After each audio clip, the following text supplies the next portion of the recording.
ముందుగా దేవత దేవుడికి నా హృదయపూర్వకమైన వందనాలు. వచ్చిన మీ అందరికీ నా హృదయపూర్వక వందనాలు చెల్లిస్తున్నాను. యేసు ప్రభు వారి బస్సులలో పలికినటువంటి 7 మాటల్లో 4 మాటలు మరి దేవుడు బిడ్డలు వాడుకున్నారు. అందుని బట్టి దేవుడు స్తుతిస్తున్నాను. ఈ సమయంలో మరి 5వ మాటను చెప్పబోతుండగా చిన్న ప్రార్థన పాట పాడుకుని దేవుడు స్తుతించుకున్నాను. కలువరిగిరిలో సిలువదారి అయి వేలాడితివా నా యేసయ్యా. కలువరిగిరిలో సిలువదారి అయి వేలాడితివా నా యేసయ్యా. కలువరిగిరిలో సిలువదారి అయి వేలాడితివా నా యేసయ్యా. అన్యాయపు తీర్పు నుండి ఘోరమైన శిక్షను ద్వేషాగ్ని జ్వాలలో దోషివై నిలిచావా. అన్యాయపు తీర్పు నుండి ఘోరమైన శిక్షను ద్వేషాగ్ని జ్వాలలో దోషివై నిలిచావా. నా దోష క్రియలకై సిలువలో బలైతివా. నా దోష క్రియలకై సిలువలో బలైతివా. నీ ప్రాణ ప్రయత్నముతో రక్షించితివా. కలువరిగిరిలో సిలువదారి అయి వేలాడితివా నా యేసయ్యా. స్తోత్రం స్తోత్రం స్తోత్రం స్తోత్రం. మహాపరిషద నమ్మకం కలిగిన మా ప్రియ పరలోకపు తండ్రి, నీ పరిశుద్ధ పాదాలకు లెక్కలేని మహిమ ఘనత ప్రభావం నీకు ఆరోపిస్తున్నాం నాయన. దినాన్ని బట్టి రోజును బట్టి నీకు స్తోత్రాలు చెల్లిస్తున్నాం నాయన. మరి సిలువలో పలికినటువంటి ప్రభా 7 మాటలలో ప్రభా 4 మాటలు వివరించడానికి తండ్రి నువ్వు కురిపించినందుకు స్తోత్రాలయ్యా. ఈ 5వ మాట కూడా ప్రభా మరి వివరించడానికి తండ్రి నీ ఆత్మ సహాయం ప్రభా మీరు నాకు దయచేయమని వేడుకుంటూ సహాయం చేయండి తండ్రి. నీకే స్తోత్రాలయ్యా. నీ బిడ్డలందరికీ ప్రభా వినగల చెవులో గ్రహించగలిగిన ఆత్మ ప్రభా ప్రతి ఒక్కరికి మీరు అనుగ్రహించమని వేడుకుంటూ సహాయం చేయండి తండ్రి. నీకే స్తోత్రాలు చెల్లిస్తున్నాం. ఈ గుడ్ ఫ్రైడే ఆరాధన ప్రభా నీ బిడ్డలందరికీ తండ్రి ఆశీర్వాదకరంగా జరిగించమని వేడుకుంటూ సహాయం చేయండి. సమస్తాన్ని మీ స్వాధీనంలో తీసుకోమని వేడుకుంటూ యేసు నామములో అడిగి వేడుకొంచున్నాము తండ్రి. ఆమేన్. చూడండి ప్రియులారా, ఒక మనిషి పుట్టుక ఎంత ఇంపార్టెంటో మనిషి మరణం కూడా అంతే ఇంపార్టెంట్. మన చిన్నపిల్లలు చూసినట్లయితే చిన్నపిల్లలు పుట్టినప్పుడు ఏడుస్తూ ఉంటారు, లేదంటే నవ్వుతారు, లేదంటే వాళ్ళు ఎదుగుతున్నప్పుడు వాళ్ళు మాట్లాడుతున్న చిన్న చిన్న మాటలు చూసి మనం చాలా సంబరపడిపోతాం. తల్లిదండ్రులుగా మనం వారి అందు మనం ఆనందిస్తాం. అలాగే వయసులో ఉన్నటువంటి పెద్దవారు మనం తీసుకున్నట్లయితే వారు మరణించేటప్పుడు మనం బాధపడతాం. అయితే వారు ఎప్పుడైతే మరి మరణిస్తారో వారు చనిపోయేటప్పుడు మాట్లాడుతున్న చివరి మాటల్లో మనం దృష్టి ఉంచుతాం, ఏకాగ్రత ఉంచుతాం. వారు ఏం మాట్లాడుతున్నారంటే వారు చెప్తారు, ఏదైనా చెప్దామని వారు ప్రయత్నిస్తారు. ఏంటంటే వారు చనిపోతున్నారు కదా, మన బిడ్డలు ఉన్నారు, వారి కొరకు మనం ఫలానా దగ్గర డబ్బు దాస్తాం, బంగారం దాస్తాం, లేదంటే ఫలానా చోట ఇంత అమౌంట్ అని వారికి ఇచ్చాం కదా, మన పిల్లలు వారు అనుభవిస్తారు అని వారు వెళ్ళిపోయేటప్పుడు కూడా వారు చెప్పాలని తల్లిదండ్రులు ఆశపడతారు. అయితే యేసు ప్రభు వారి సిలువలో పలికినటువంటి 7 మాటల్లో ఆయన మాట్లాడుతున్నారు చివరి మాటలుగా మనం గమనిస్తాం. ఈ చివరి మాటలు ఎంతో ప్రాధాన్యమైన మాటలు. అందుకని ఈ దినము మరి గుడ్ ఫ్రైడే మనం జరుపుకుంటున్నాం. గుడ్ ఫ్రైడే అని ఎందుకంటారు అంటే యేసు మరి చనిపోయాడు, కొరడాలతో కొట్టబడ్డాడు, ఆయన తలకు ముళ్ళ కిరీటం పెట్టబడింది, ప్రక్కలో బల్లపోటు పొడిచారు, మరి ఆయన 2 చేతులకు 2 కాళ్ళకు మేకులు కొట్టబడ్డాయి. ఆయన వీపు మీద కొరడా దెబ్బలు 39 కొరడా దెబ్బలు ఆయన కొట్టబడ్డారు. ఎప్పుడైతే యేసుప్రభు వారు ఎన్ని శ్రమలు మరి సిలువలో పడ్డారో అయితే మనం గమనించాలి. ఈ దినము మరి ఆయన ఉదయం 9 గంటలకు సిలువ వేశారండి. మధ్యాహ్నం 3 గంటల వరకు ఆయన సిలువలో వేలాడారు. అయితే ఈ సిలువలో వేలాడినప్పుడు 6 గంటల సేపు అయినా సిలువలో వేలాడారు. ఇది ఎలా గుడ్ అవుతుంది? గురువారం రాత్రి యేసుప్రభువుని మన శిలువలో పట్టబడ్డారు. శుక్రవారం తెల్లవారుజామున మొదటిగా అన్నా దగ్గరికి తీసుకువెళ్ళారండి. తర్వాత కయ్యప్ప దగ్గరికి, తర్వాత పిలాతు దగ్గరికి, తర్వాత హేరోదు దగ్గరికి, ఆ తర్వాత మళ్ళా పిలాతు దగ్గరికి ఆయన తీసుకువెళ్తున్నారు. యేసుప్రభు వారు ఈ శిలువలో ఎంతగానో మరి రాత్రంతా తిండి లేక నిద్ర లేక అవమానం తర్వాత అవమానం ఎంతగానో హింసించబడ్డారు. చాలా శ్రమలు పడ్డారండి. మనం చూసుకున్నట్లయితే పిలాతు అప్పటికి యోహాను సువార్త 19:1-4 అంటారు, పిలాతు యేసుప్రభు వారిలో ఏ తప్పిదం నేను చూడలేదు అని చెప్పినప్పుడు ఆయన నిర్దోషి అయిన యేసుప్రభు వారిని శిలువకు అప్పగిస్తున్నారు. ఎందుకు అప్పగిస్తారంటే చుట్టుపక్కల ఉన్నటువంటి జనం అందరూ యేసుప్రభు వారిని సిలువేయండి అన్నప్పుడు ఆ ప్రజలు సంతోష పెట్టడం కోసమే యేసుప్రభు వారిని సిలువకు అప్పగించారు. కానీ పిలాతు మనకు తెలియపరుస్తున్నారు. పిలాతు ఆ జనానికి భయపడ్డారు. వారిని సంతోషపరచడం నిమిత్తమే నిర్దోషి అయినటువంటి యేసుప్రభు వారిని మన సిలువకు అప్పగించారు. యేసు తన సిలువను మోస్తూ యెరూషలేము పట్టణానికి వెళ్తారు. ఆ మార్గము బాధల మార్గం అని మనం అంటాం. అయితే సైనికులు సిలువ మోయమని బలవంతం చేస్తారు. ఆయన దారిలో నడుస్తూ స్త్రీలను చుట్టుపక్కల ఉన్నటువంటి ఆ స్త్రీలను చూసి, మీరు నా నిమిత్తం మీరు ఏడవద్దు, ఎవరి కోసం ఏడుతారంటే మీ పిల్లల నిమిత్తం మీరు ఏడవండి, మీ కుటుంబం నిమిత్తం మీరు ఏడవండి అని ఆ చుట్టుపక్కల ఉన్నటువంటి ఆ స్త్రీలను చూసి మరి అంటారు. యేసుప్రభు వారు మరి ఉదయం ఆయన సిలువలో 6 గంటలకు మరి సిలువలో వేలాడినట్టు మనకు కనబడితే మధ్యాహ్నం 12 గంటల నుంచి 3 గంటల వరకు దేశమంతా మరి చీకటి కమ్మింది. ఆ చీకటిలో ఆయన ఒక మాట పలుకుతున్నారు. ఏంటంటే 4వ మాట పలుకుతున్నారు, ఏలి లాభా సమస్త, నా దేవా నన్ను ఎలా చేయి విడిచితివి అని 4వ మాట పలుకుతున్నారండి. మరి ఈ 5వ మాట మనం చూసుకుందాం. యోహాను సువార్త 19:27 చదువుకుందాం.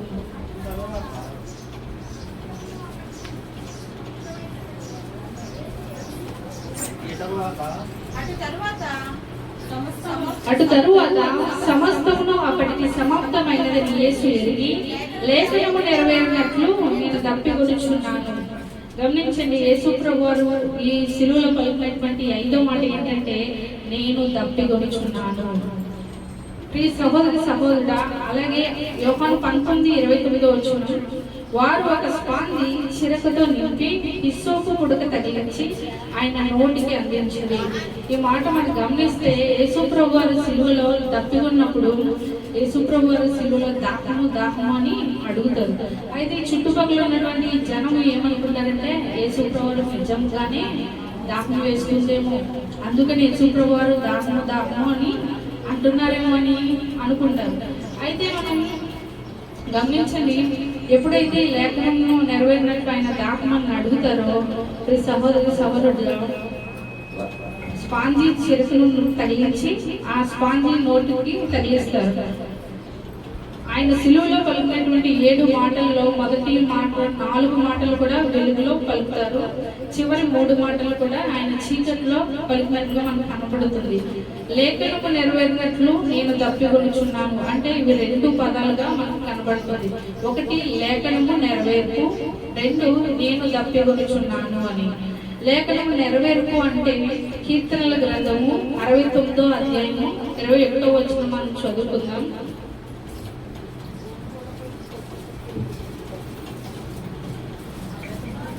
69:21 వారు చేదు నాకు ఆహారంగా పెట్టింది, నాకు దప్పి అయినప్పుడు చిరకును త్రాగనిచ్చింది.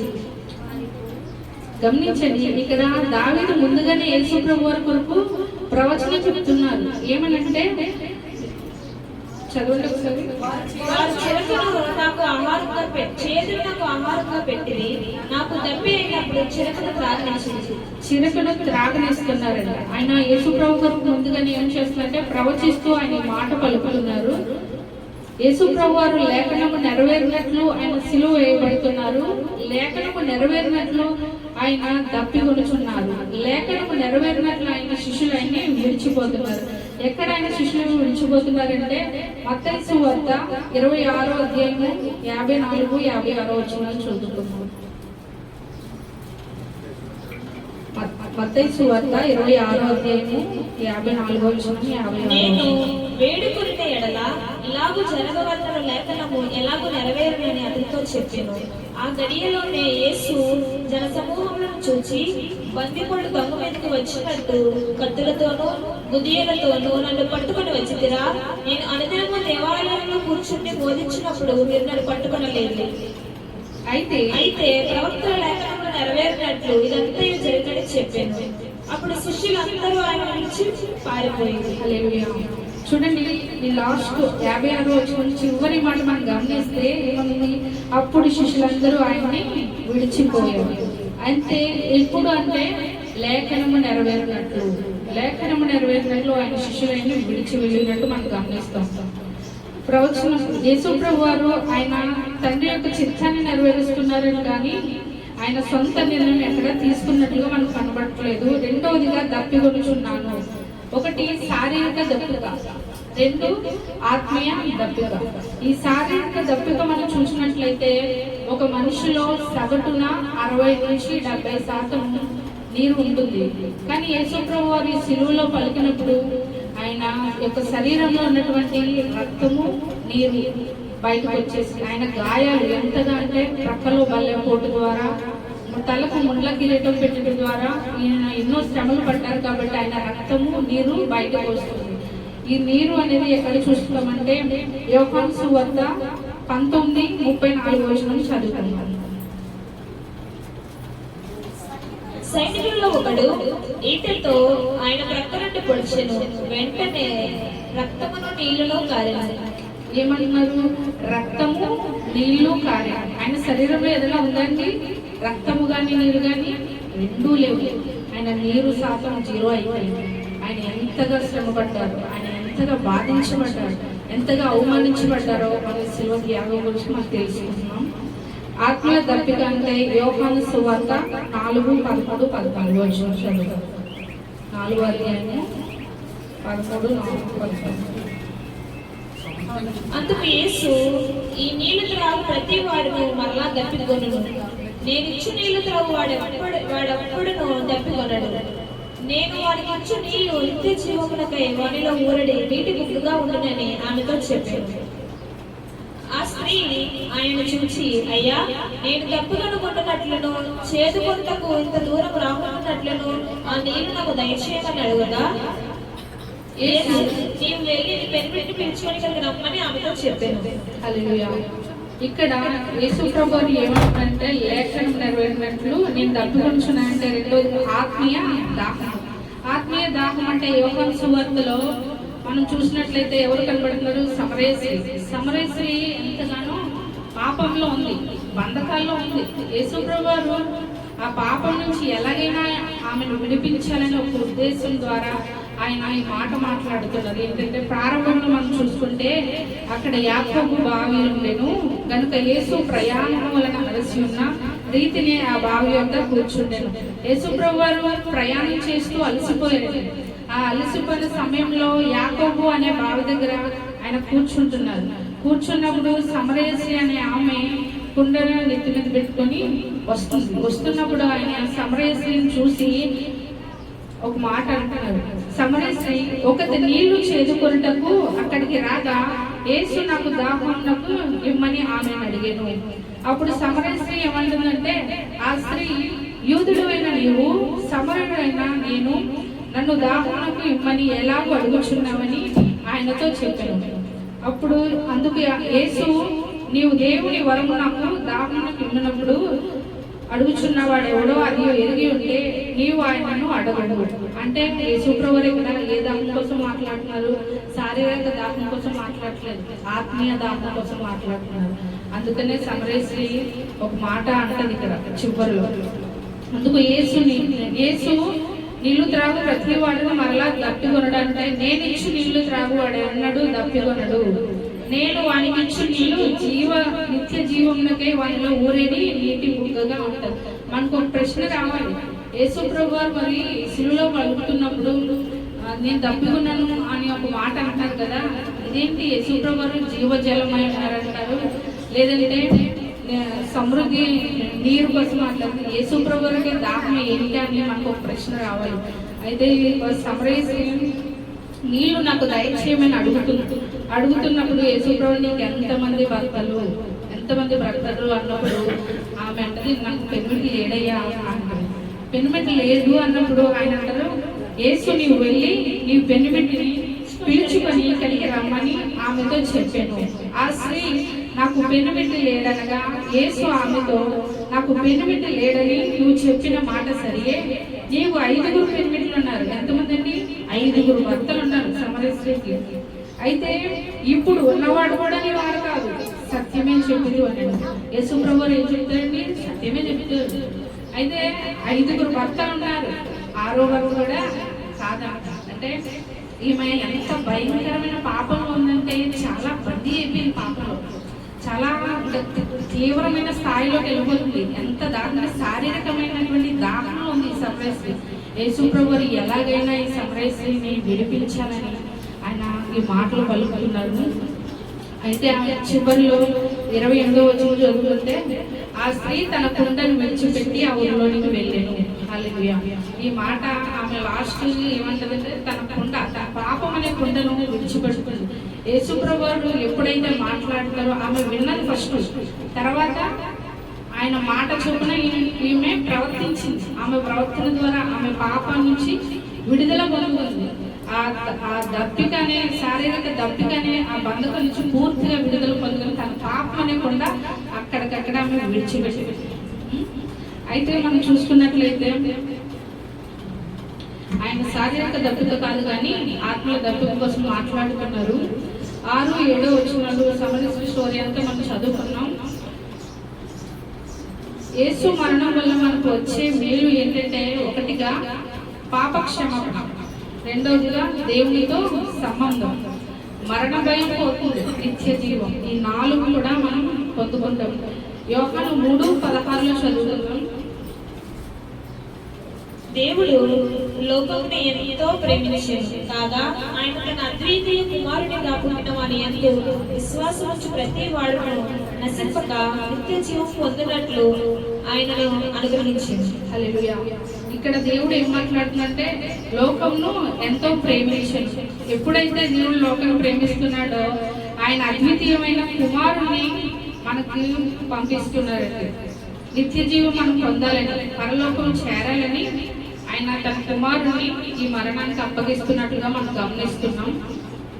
అయితే ఉదాహరణ మనం తీసుకున్నట్లయితే ఒక మనిషి చనిపోయేటప్పుడు ఎవరితో అయినా మాట్లాడాలనుకుంటారు, లేదంటే వారి కుటుంబంతో టైం స్పెండ్ చేయాలనుకుంటారు. కానీ యేసుప్రభు వారు సిలువలో చనిపోయేటప్పుడు కూడా ఆయన ఎవరి కోసం ఆలోచిస్తున్నారంటే నశించిపోతున్న ఆత్మల కొరకు ఆయన ఆలోచిస్తున్నారు, లేదంటే పాపంలో ఉన్న వారి కొరకు ఆలోచిస్తున్నారు, బంధకుల్లో ఉన్న వారి కొరకు ఆలోచిస్తున్నారు. ఎంతమంది అయితే సాతాను చేతుల్లో కబంధ హస్తాల్లో ఉన్నారో వారందరి కొరకు మరి యేసుప్రభు వారు ఆయన ఆలోచిస్తున్నట్లుగా మనకు కనబడుతుంది. తండ్రి చిత్తాన్ని ఆయన నెరవేరుస్తున్నారు. తండ్రి చిత్తం అంటే ఏంటంటే పాపంలో ఉన్నవారు, నశించిపోతున్నవారు, బంధకాల్లో ఉన్నవారని దేవుని చిత్తము చేస్తున్నాం. మరి అయితే ఆత్మల కొరకు మనం దాఖలు చూస్తే యూదా పత్రిక 1:22 మనం చదువుకుంటున్నాము. యూదా పత్రిక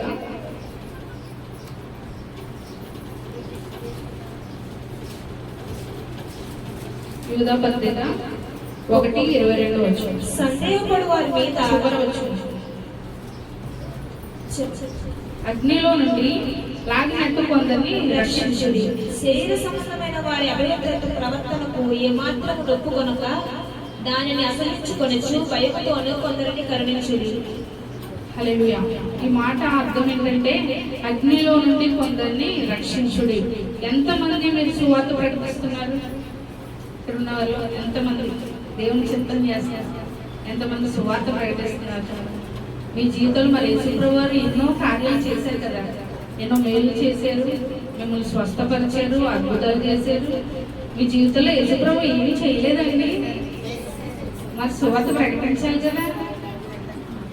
అయితే ఈ రోజు నుంచి ఇప్పటి వరకు మీరు చేయలేదు, కానీ ఈ రోజు నుంచి మీరు చెయ్యాలి. దేవుని చిత్తం మనం చేసేవారుగా ఉండాలి. ఎందుకంటే మన క్రైస్తవులు మన లోకంలో ఉన్నవారు కాదు, ఆయన ఏర్పాట్లో ఉన్నవారు. కాబట్టి ఈ రోజు నుంచి మీరు సువార్త ప్రకటించండి. దేవుడు మీ జీవితంలో చేసిన కార్యాలు, అద్భుతాలు అన్నింటినీ మీరు తలంచుకుంటూ మీకు ఉన్న ఒక సాక్ష్యం, ప్రతి ఒక్కరికి ఒక సాక్ష్యం ఉంటుంది. ఇక్కడ ఉన్నవారు అందరికీ సాక్ష్యం ఉంది కదా, ఈ సాక్ష్యాన్ని అనేకులకు తెలియపరచండి. కనీసం ఈ రోజు నుంచి అయినా మీరు సువార్త ప్రకటించి దేవుని సన్నిధికి నడిపించండి. ఆయన చిత్తం మనం చేసేవారుగా ఉండాలి. కొందరు అగ్నిలో నుండి లాగినట్టు, అంటే ఎంతమందికి మరి పాపంలోకి వెళ్ళిపోతున్నారో, మరణంలోకి వెళ్ళిపోతున్నారు, వారందరినీ కూడా ఈ రోజు మనం రక్షించాలి, నడిపించాలి, దేవుళ్ళని నడిపించాలని దేవుడు మనతో మాట్లాడుతున్నారు. యేసు తన శిష్యులను పిలిచి సమస్త జనులను శిష్యులుగా చేయమని అంటారు. ఎక్కడంటే మత్తయి సువార్త 28:19 వచ్చిన చదువుతాం. కాబట్టి మీరు వెళ్ళి సమస్త జనులను శిష్యులుగా చేయండి. తండ్రి యొక్కయు కుమారుని యొక్కయు పరిశుద్ధాత్మ యొక్కయు నామములోని వారిని బాప్తిసమిచ్చుచు నేను మీకు ఏ సంగతులను ఆజ్ఞాపించుచునో వాటన్నిటిని కైకొనవలెనని వారికి బోధించుడి. ఇదిగో నేను యుగ సమాప్తి వరకు సదాకాలం మీతో కూడా ఉన్నానని వారితో చెప్పింది. హల్లెలూయా. ఇక్కడ దేవుడు ఏం మాట్లాడుతున్నారంటే సమస్త శిష్యులు పిలిచి సమస్త జనులకు మీరు పరిశుద్ధాత్మ యొక్క నామంలో బాప్తిసం ఇవ్వండి అని మాట్లాడుతున్నారు. అంటే శిష్యుల్ని తయారు చేయమని, సువార్త కొరకు, ఆయన పని కొరకు శిష్యుల్ని తయారు చేయమని యేసుప్రభువు వారు మనం మాట్లాడుతున్నట్లుగా కనబడుతుంది. దప్పిక దాహం అంటే హాగరు మనం చూసినట్లయితే ఆదికాండం 21:19 హాగరు దప్పిక ఉంటుంది. ఎక్కడ అంటే 21:19 చదువుతుంది. మరియు దేవుడు ఆమె కన్నులు తెరచినందున ఆమె నీళ్ళ ఊట చూచి వెళ్ళి ఆ తిత్తిన నీళ్లతో నింపి చిన్నవాడికి త్రాగనిచ్చింది. దేవుడు ఆ చిన్నవాడికి తోడేయుడని అతడు పెరిగి పెద్దవాడై ఆ అరణ్యంలో కాపురం నుండి నిలుగాడాయన. హల్లెలూయా. ఇక్కడ ఏం కనబడుతుందంటే దేవుడు ఆమె కన్నులు తెరిచారు. ఎవరి కన్నులు? హాగరు యొక్క కన్నులు తెరిచారు. హాగరు కన్నులు ఎప్పుడైతే తెరిచారో దేవుడు, అక్కడ ఏం కనబడుతుంది? హాగర్కి నీటి ఓట కనబడుతుంది. రెండవదిగా ఇశ్రాయేలు యొక్క దాహం, అంటే సంఖ్యాకాండము 20:11 చదువుతున్నాం.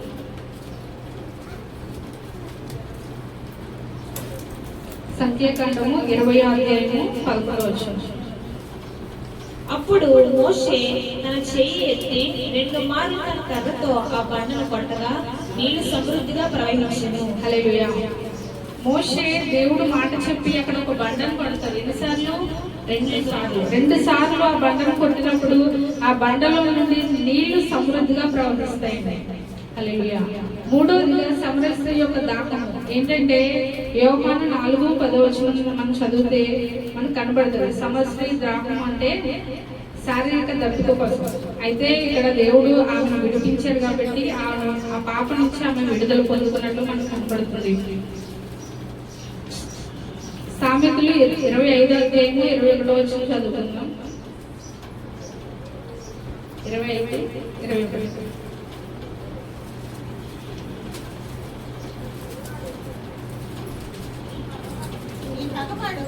ఆకలి కొనిన ఎడల వానికి భోజనం పెట్టు, దప్పిక కొని ఎడల వానికి దాహం ఇవ్వు. హల్లెలూయా. ఇక్కడ ఈ మాటలో దేవుడు మనతో మాట్లాడుతున్న మాట ఏంటంటే పగవాడు అంటే మన శత్రువు. మన శత్రువు మనం మంచి చేస్తామో చెడ్డ చేస్తాం? చెడ్డే చేస్తాం, ఎందుకంటే ఆయన మన శత్రువు కాబట్టి.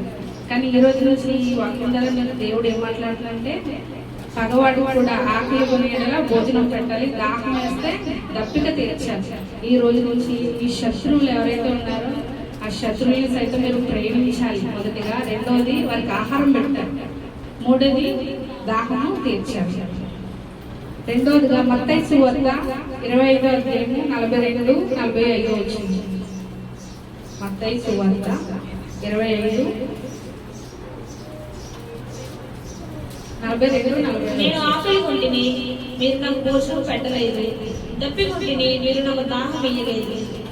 పరదేశంలో ఇంటిని మీరు నన్ను చేర్చుకోలేదు. దిగంబరిన ఇంటిని మీరు నాకు బట్ట వేయలేదు. రోగినైన చెరసాలలో ఉంటిని మీరు నన్ను చూడ రాలేదని చెప్పాను. అందుకు వారు, ప్రభువా, మేము ఎప్పుడు నీవు ఆకలిగా ఉండుటైనను, దప్పిగా ఉండుటైనను, పరదేశిగా ఉండుటైనను, దిగంబరిగా ఉండుటైనను, రోగివై ఉండుటైనను, చెరసాలలో ఉండుటైనను చూచి నీకు ఉపచారం చేయకపోతామని ఆయన అడిగేది.